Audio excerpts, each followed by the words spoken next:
ظلم دو طریقوں سے رکتا ہے۔ ایک یہ کہ انسان کے اندر خوف خدا ہو، یعنی جس کے اندر اللہ کا ڈر ہو، خوف ہو، وہ کسی پر ظلم نہیں کرے گا۔ دوسرا طریقہ یہ ہے کہ حکومت ظلم کو روکے، اور حکومت ظلم کو تب روکے گی جب قانون سب کے لیے برابر ہو، یعنی امیر کے لیے اور غریب کے لیے سب کے لیے قانون برابر ہو اور قانون کی گرفت سخت اور مضبوط ہو۔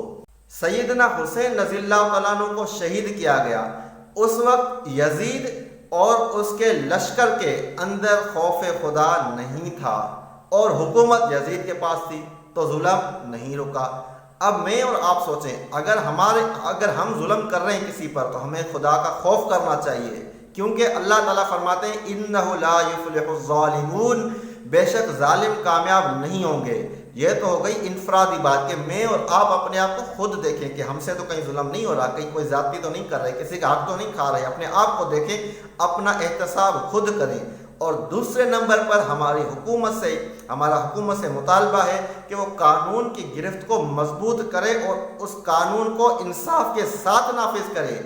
جو ظالم ظلم کرتے ہیں ان کو سزائیں دی جائیں اور اس عمل میں برابری کا سلوک کیا جائے، امیر اور غریب میں کوئی فرق نہیں کیا جائے۔ جو دہشت گرد ہوتا ہے، جو ظالم ہوتا ہے، وہ بس ظالم ہی ہے، اس کو سزا دی جائے تاکہ معاشرے کے اندر امن اور انصاف قائم ہو سکے۔